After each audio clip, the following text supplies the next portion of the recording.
Deus criou alguns princípios, e os princípios que Deus criou, eles não podem ser quebrados. Existem algumas leis e princípios criados por Deus, como gravidade e tantas outras, que se tentarmos desafiá-las, nós vamos ter problemas com elas. E uma das leis criadas por Deus é a lei da semeadura. Deus estabeleceu que ações se tornariam sementes. E Deus estabeleceu que a colheita deveria ser, ou teria que ser, das sementes cujas quais nós plantamos. Quando eu era garoto, eu ouvia alguns jargões, e dentre eles era que quem semeasse vento, colheria tempestade. Todas as vezes que nos posicionamos de uma forma equivocada, errônea, nociva, tóxica, eu não sei como você vai chamar, inevitavelmente, o tempo, ele vai te devolver o reflexo da semente que você plantou. Quando algumas pessoas vêm me pedir conselhos, eu digo para elas dizem: pastor, o senhor acha que eu estou certa ou eu estou errado? Muitas vezes eu digo: olha, infelizmente eu não tenho essa resposta tão precisa quanto você gostaria, mas eu posso te garantir que o tempo vai tirar sua dúvida. O tempo vai dizer se você tomou a decisão certa ou a decisão errada, porque ele vai te trazer de volta o reflexo ou a reação da semente que você estabeleceu. Eu tenho falado muito disso aqui no Projeto Recomeçar, uma igreja cuja qual nós temos um senso de responsabilidade da nossa vida muito grande, onde nós aqui entendemos que Deus, o Todo-Poderoso, Ele não vai nos abençoar, Ele já nos abençoou.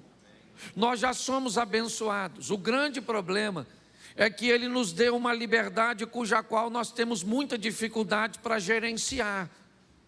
Eu aprendi que todas as pessoas que tomam decisões assertivas, positivas e que têm resultados favoráveis e agradáveis, eles são admiradores profundos do livre-arbítrio.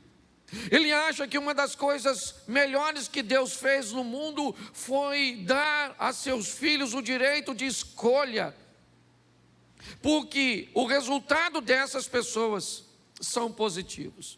Mas todas as vezes que alguém acaba tomando caminhos errados e sofrendo com os resultados de suas sementes, essas pessoas começam a julgar a Deus. Onde o Senhor estava?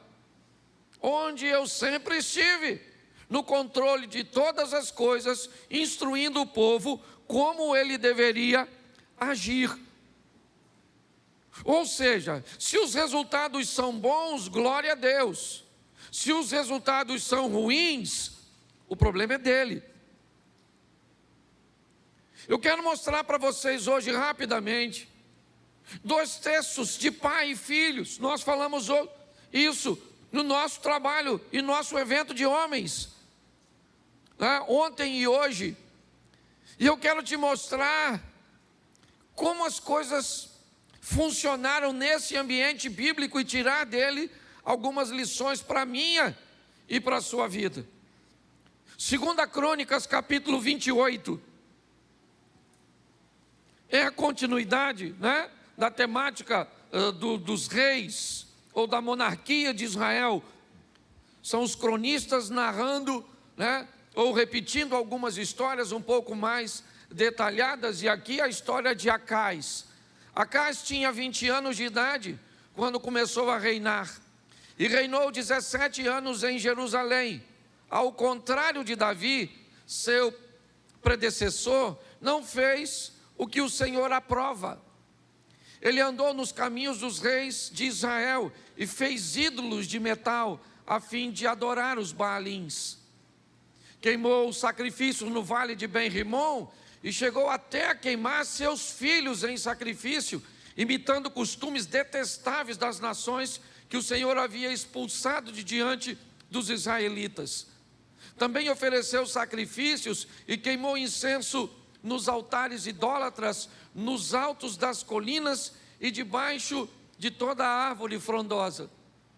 Por isso, o Senhor, o seu Deus, entregou-o nas mãos do rei da Síria. Os arameus o derrotaram, fizeram muitos prisioneiros no meio do seu povo e os levaram para Damasco. Israel também lhe infligiu grande derrota. Olhe para mim aqui, porque eu quero conversar com vocês.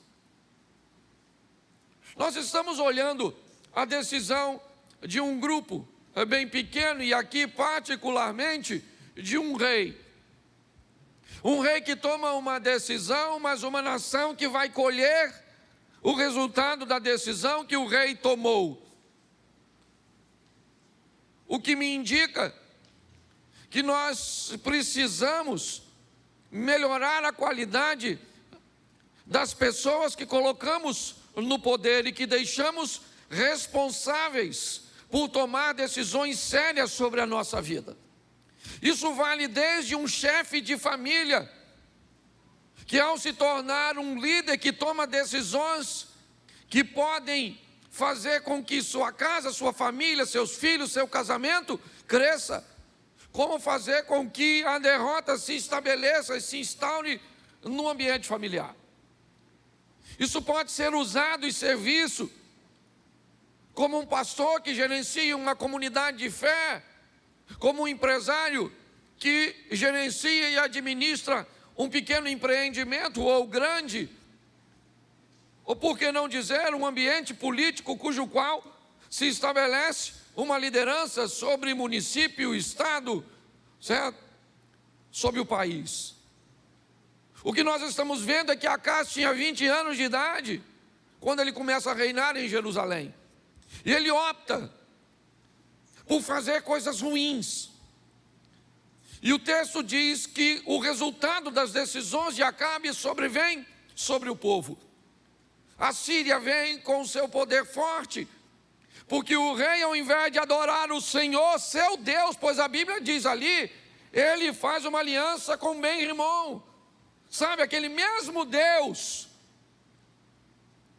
que o ex-leproso Naamã diz que nunca mais ia adorar, depois de ter conhecido Deus em Israel através de Eliseu, o rei de Israel olha e diz: já que eles estão ganhando, a Síria está ganhando, então eu vou trazer para cá e vou introduzir na minha vida a adoração a esse Deus. E isso traz um caos. Isso traz derrota, humilhação, escassez, tudo para o povo. Jerusalém está vivendo isso. E é debaixo disso que as coisas vão transicionar. Acás morre e seu filho Ezequias assume o governo. E agora o que Acás deixou de herança para Ezequias foi humilhação. Coloca para mim o primeiro versículo do capítulo 29, pois é lá que eu quero falar, mas eu precisava mostrar o pano de fundo. Esse rapaz chamado Ezequias, ele cresceu num ambiente de derrota. Ele cresceu num lar de humilhação. O ambiente que treina Ezequias não é um ambiente próspero, não é um ambiente de fé, não. Ezequias é alguém que tem todas as desculpas do mundo, talvez como você e eu, para justificar o nosso fracasso mediante o que nós vivemos. Eu não sou um bom pai porque não tive um bom pai. Eu não sou um bom gestor porque não aprendi a ter uma boa gestão. Eu não consigo me relacionar com Deus porque a minha família não tem uma história de fé. Eu não consigo me manter casado, eu não consigo ser fiel porque na minha casa, de onde eu vim, eu cresci no meio da infidelidade. Quando nós olhamos para as heranças que nos deixaram, talvez elas sejam um forte argumento para que você se ampare, se escore, ok? Utilize como muleta essa desculpa. Ezequias também teria isso. A vida desse camarada tinha tudo para ser um caos. O pai dele morreu, e essa transição de morte de Acais para a gestão de Ezequias não precisa, na verdade, acontecer com a morte. Não, a palavra morte, o teor da palavra morte, quer apenas dizer separação. Nós podemos aplicar isso aqui de uma forma muito clara. Quando eu tenho condições o suficiente para me separar de meu pai, economicamente, me separar de meu pai, né, emocionalmente, quando eu tenho condições de viver a minha própria vida, quando esse cordão umbilical vai ser cortado, como é que eu vou me comportar agora, fora desse ambiente? Me parece que é apenas isso. Aqui Acais morreu, de verdade, Ezequias assume o governo, e um governo da sua própria vida, porque seu pai não está lá mais para ver. E agora, como é que ele age mediante a isso? É isso que eu queria ver com vocês. Por quê? Porque quando eu era apenas um itinerante, eu saía daqui para pregar uma mensagem na Assembleia de Deus da Penha, do pastor Silas Malafaia. E depois eu voltava para casa. E o que eu preguei lá, o efeito na vida dos membros, eu não via. Aí no outro dia, eu saía para pregar na outra igreja, em outro estado, em outro local, em outra denominação. Hoje eu estava aqui, amanhã acolá, e por onde eu passava, o que eu tinha de feedback, de resposta, é apenas: nossa, que palavra boa, que palavra legal, nossa, foi tão divertido, nossa, foi tão instrutivo, nossa, foi tão revelador, mas eu não tinha a mudança de vida. Eu aprendi nessa caminhada que uma igreja, para ser considerada bem-sucedida, não interessa se ela está cheia ou se ela está vazia. Eu posso te garantir que tem igrejas muito menores do que a nossa, muito mais bem-sucedidas do que a nossa. Uma igreja não pode ser medida como bem-sucedida pela sua arrecadação financeira. Não.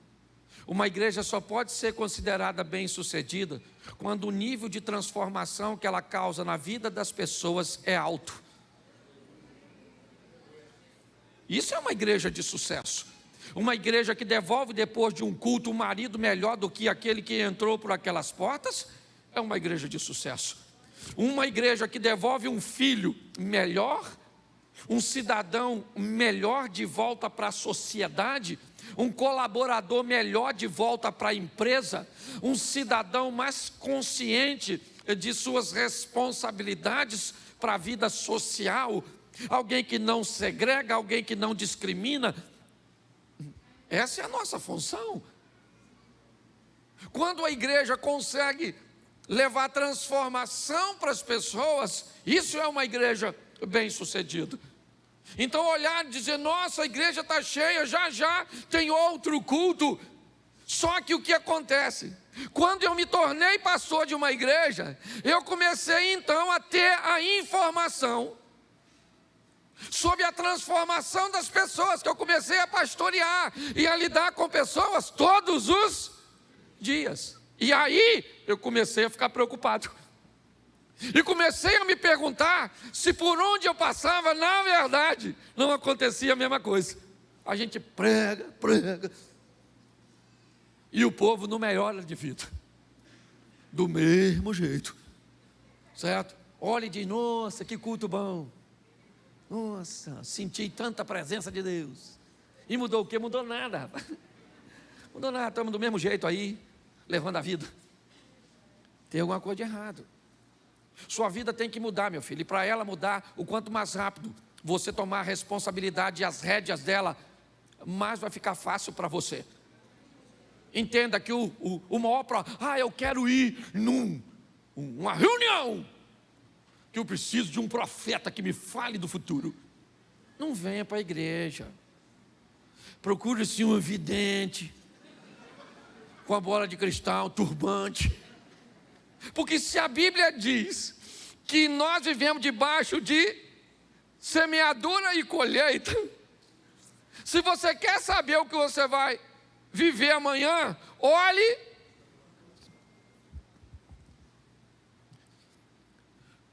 Você come muito hoje,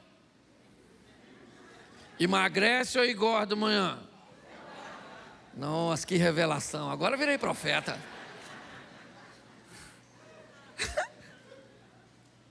Se você gasta muito hoje, amanhã você está rico. Sim ou não? Você está endividado. Não, agora gostei dessas profecias, porque ficou fantástico. Porque tem gente cavando sua própria e botando a culpa no pobre, coitado do Satanás.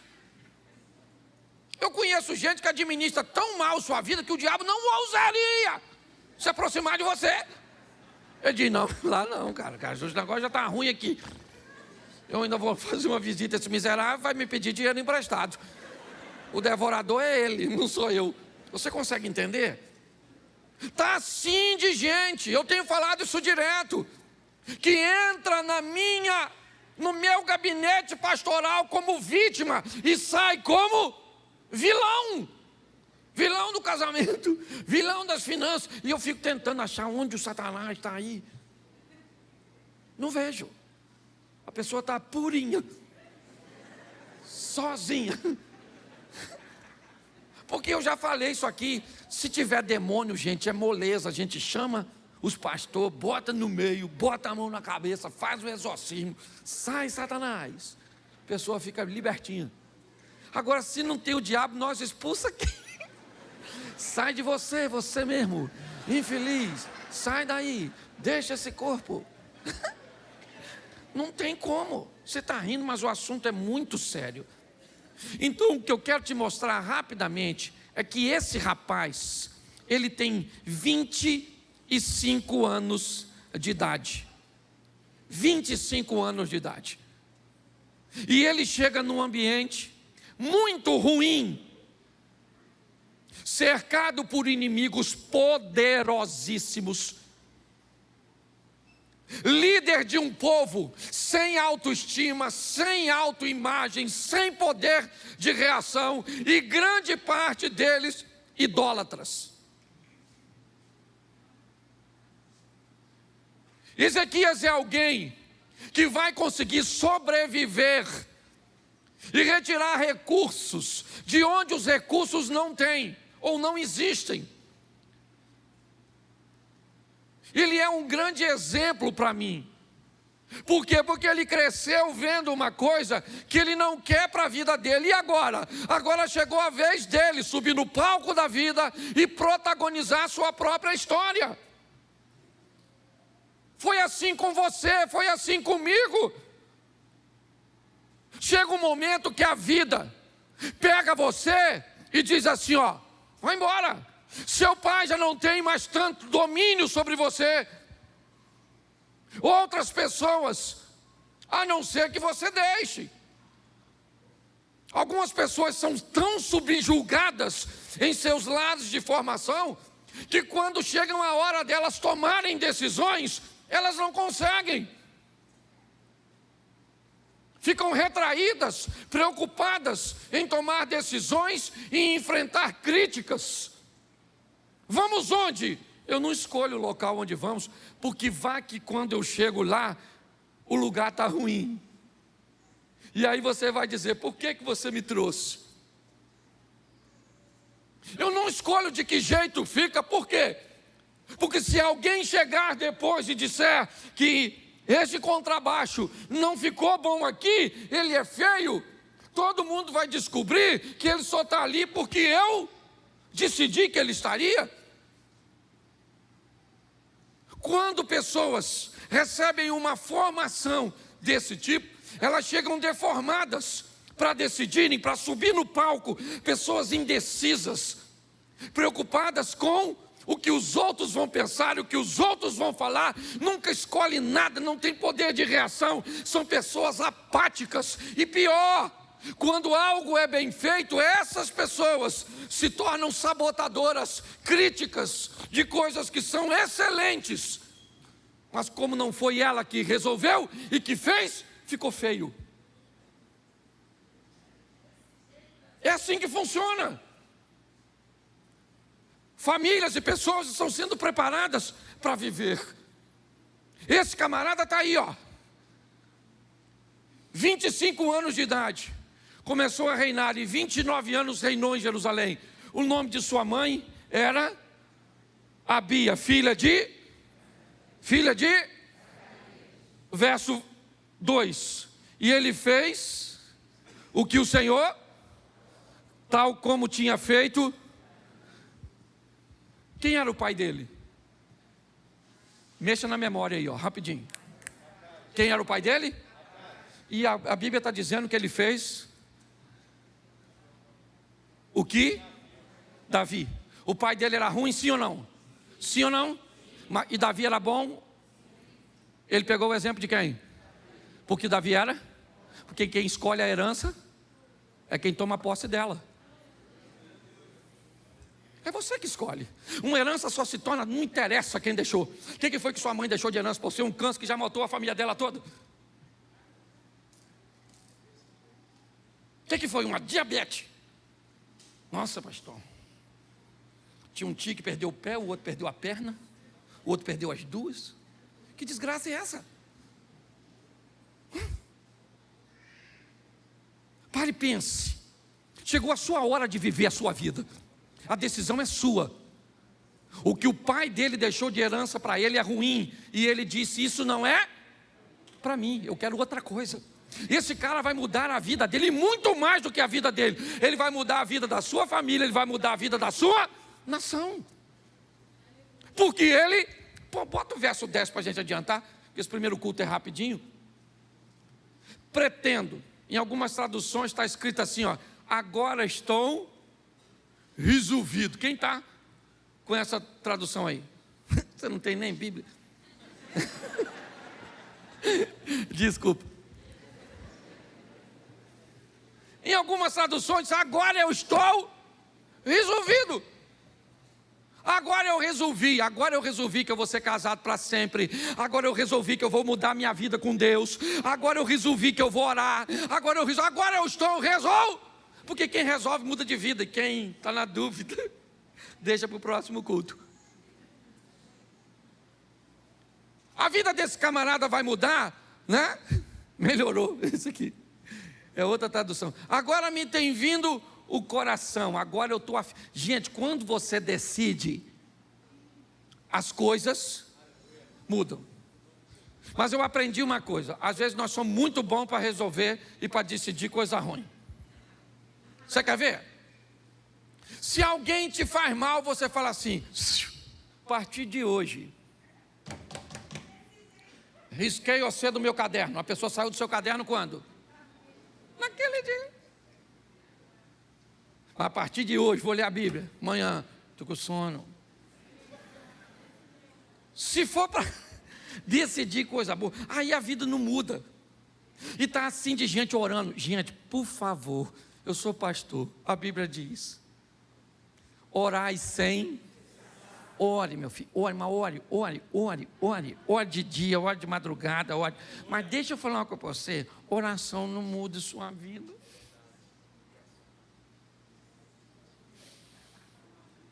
E sabe o que é pior quando você ora muito e vê o outro se dando bem, orando menos que tu? Dá uma raiva dele, dá uma raiva de Deus, dá uma raiva de todo mundo. Fica com raiva até do diabo que nem ora. Porque não é oração que muda a sua vida, é ação, é atitude. Você está entendendo? O que vai mudar a sua vida é o que você faz e não o que você fala. Esse dia eu estava num evento, achei muito legal o cara falar que é importante você lançar palavras para o seu futuro, porque as palavras são poderosas e mudam o seu futuro. Mas a minha cabeça pensou, eu mudo. O mudo se lascou nessa. Porque o mudo não muda de vida. Tem uma coisa que é maior do que você o que você fala, é o seu poder de decisão. E preste atenção, volta para lá. Isso. Verso 3. No primeiro ano do seu, repete comigo, no primeiro ano e no primeiro mês. De novo, no primeiro ano e no primeiro mês. Porque quem quer mudar não muda amanhã, muda agora. Que história é essa? Vou mudar. Quando? Agora. Começa mudando aqui. Transformai-vos pela renovação da vossa mente. É mudar a mente. Pobreza, por exemplo, tem dois tipos de pobreza. Uma que está aqui e outra que está aqui.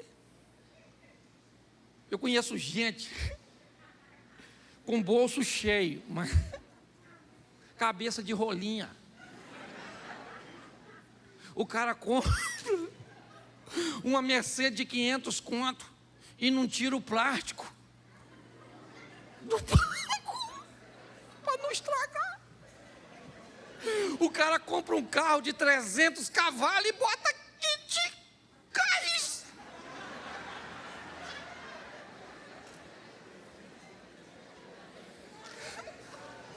Você perdeu o ânimo de pregar? O bolso dele está cheio, sim ou não? Mas a cabeça é pobre. Já tem gente que não tem nada mas a pessoa é riquíssima de mente. Eu sei que aqui tem gente muito mais assim, e um deles é aquele que vos fala. Essa mulher minha é riquíssima de mente. Dinheiro não tem. Gente rica de mente. Amém? Quando eu olho para esse camarada, eu vejo que ele muda. Quando? Na hora. Sua vida está ruim, quando você tem que mudar? Agora. Qual é o dia mais importante da sua vida? Qual é o momento mais importante? Então, querido, seu casamento muda hoje, muda aqui, muda agora. Sua saúde muda hoje, muda aqui, muda agora. O Brasil muda hoje, muda aqui, muda agora, porque nós lançamos palavra profética sobre ele. Quando nós olhamos para isso, o que ele fez com as portas da casa do Senhor? Ele fez o quê? Ele abriu e... Porque o pai dele quebrou e fechou. Verso seguinte. Trouxe os sacerdotes e os levitas e os ajuntou na praça. Sacerdotes que o pai dele tinha desempregado e ele empregou. O pai do Ezequias apagou uma lâmpada aqui, Ezequias. O pai de Ezequias fechou uma porta aqui, Ezequias. O pai de Ezequias despediu os sacerdotes que Ezequias contratou. Quando? No primeiro ano, no primeiro... Então, uma coisa muito importante é você olhar para a sua vida hoje, seja qual for, emocional, material ou espiritual, e descobrir se ela está no nível que você deseja, ou se o que você tem hoje é uma realidade, mas que ainda não é seu ideal. Pois é você que decide. Se você quer empoderar o diabo, você tem todo o direito. Você tem todo o direito. Você diz o poder que Ele tem sobre a sua vida. Pastor, mas isso é possível? A Bíblia diz que era possível fazer isso com Jesus. A Bíblia diz que quando Jesus entrava na cidade de Nazaré, Ele não podia fazer muitos milagres lá. Por que é que Jesus não podia fazer muitos milagres em Nazaré? Porque Nazaré inibia o poder de Jesus? É lógico que não. É porque como Jesus cresceu em Nazaré, para Nazaré muitas pessoas viam Jesus como uma pessoa comum. Jesus era poderoso em qualquer lugar, mas quando Ele estava perto de pessoas que achavam que Ele não tinha poder porque se tornava comum, inevitavelmente ali não podia acontecer muita coisa. É você que determina que poder o Senhor tem na sua vida, na sua casa, nos seus negócios. É você, é um nível de intimidade que você deseja estabelecer com Ele. Ezequias é alguém que o que ele está fazendo é o seguinte: ele olhou para a vida dele e disse: eu não quero isso para mim, e eu não quero isso para o meu povo, para o povo que agora eu me tornei rei. Meu pai morreu. Meu pai hoje vive noutra casa, noutra vida, está separado de mim. Sabe? Hoje eu peguei agora e estou vivendo a minha vida, mesmo que eu more ainda embaixo do mesmo teto, mas chegou a hora de eu assumir a minha responsabilidade. E é isso que ele está fazendo. Ele está fazendo o oposto. Coloca aí, depois você lê em casa, não dá para ler tudo, verso 5. Olha o que ele está dizendo, levitas, ouve levitas. Ó levitas, santificai-vos agora, santificai a casa do Senhor, Deus de vossos, e tirai do santuário, isso, quem levou para o santuário a imundícia? Os pais. O que ele está dizendo é o seguinte: se os nossos pais erraram ou não, seria bom se eles tivessem acertado. Talvez o acerto dele me colocasse numa vantagem, mas isso não foi verdade. Eu cresci numa família disfuncional. Eu cresci num ambiente que não foi tão favorável. Tá bom, querido, tá legal. Você viveu num ambiente de escassez, num ambiente de violência doméstica, num ambiente de abuso sexual. E tá bom. A gente já sabe disso. Isso não é um privilégio só seu, não. Só que passou. Chegou a sua vez de subir no palco da vida, e a caneta que escreve o teu futuro não está na mão do seu pai, está na mão do Senhor dos Exércitos. É isso. Então não adianta. Ezequias olha para isso e ele está dizendo: vamos tirar do santuário. Vamos para o Novo Testamento para ficar fácil de colocar isso. Deus não habita em templo feito por mãos de... Se aqui o santuário que tem imundícia era o templo, hoje o santuário que tem imundícia é a nossa mente. Remova a imundícia. Por quê? Verso 6.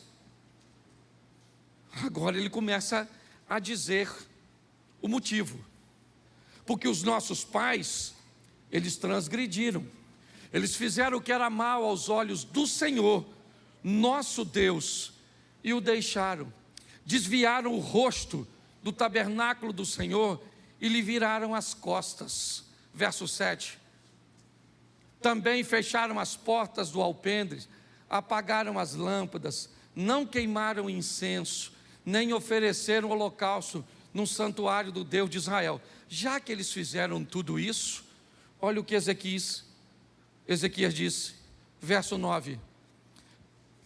Isso. Volta no 8, por favor, perdão.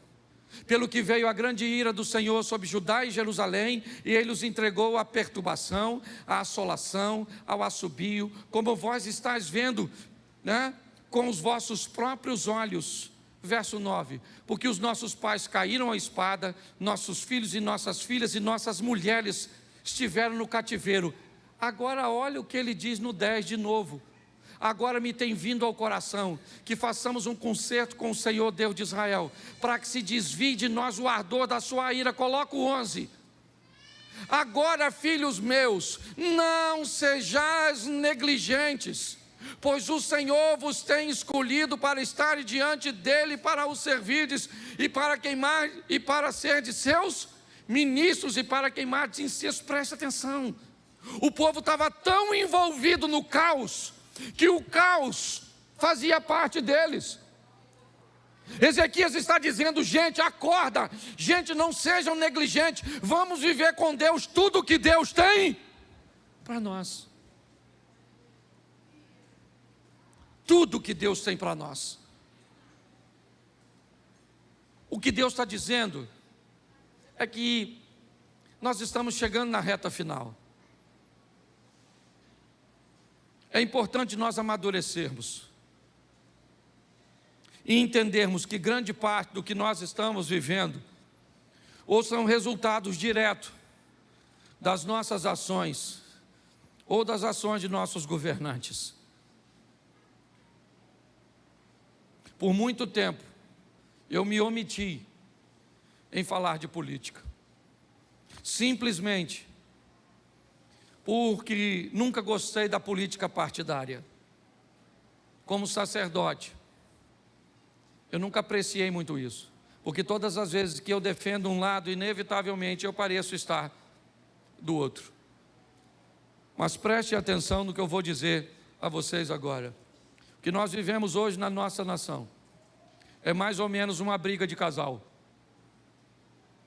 Quando você vai ajudar um casal, você tem que ouvir ambas as partes, focar apenas o defeito de seu cônjuge. Nós não somos tolos. E tem uma coisa que eu luto, é para que não sejamos manipulados. Então escute o que eu vou dizer para vocês agora. É tolo quem diz que a esquerda nunca fez nada de bom. É tolo quem diz que a esquerda é ruim na totalidade. É lógico que não. Sabe quem diz isso? A direita. É como um marido falando mal da mulher. Mas é tolo quem diz que a direita não faz nada de bom. É tolo quem diz que a direita não presta. E sabe quem fala isso? A esposa, a esquerda. Quando nós olhamos para um ambiente, eu queria lembrar você, eu cansei de ouvir ao longo da minha caminhada, de que um cristão não devia falar de política. Ou seja, para eu falar de política, eu tenho que me desviar do evangelho. Que ignorância é essa? Como é que eu não posso falar de algo que eu sou um cidadão? E uma das formas de exercer cidadania é voto, é entendimento, é esclarecimento.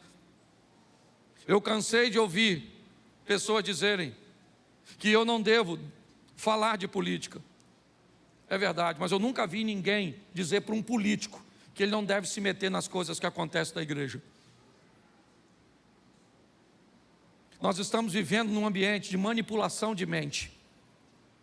E aqui eu não estou defendendo quem está fazendo para lá nem para cá, porque todas as informações que chegam até mim hoje, aliás, eu desafio você que está aí, qualquer um da igreja, reúne 5 coisas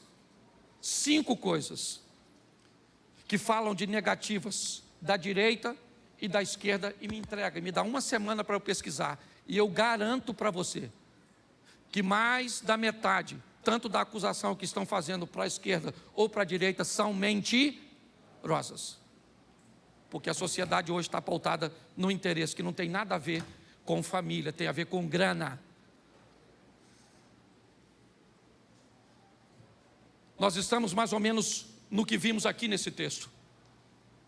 Alguém que resolve decidir e dizer: eu quero Deus de volta para a minha nação. E Ezequias vai viver o extraordinário, mesmo recebendo um reino falido. Não dá mais para ficar em cima do muro. Nós precisamos entender, e vou explicar a você para onde vai, e termino aqui que eu tenho 1 minuto só, e nós estamos terminando um pouco mais cedo. Escute, hoje nós não estamos podendo falar de determinados pecados, porque nos tornamos, estamos intitulados com algumas questões que hoje ainda não são leis, mas que estão lutando para que elas sejam. Coisas do tipo homossexualidade, coisas do tipo divórcio, coisas do tipo corrupção e abuso de poder. Eu pergunto a você, para que serve uma igreja que não pode falar contra aquilo que a Bíblia condena como pecado?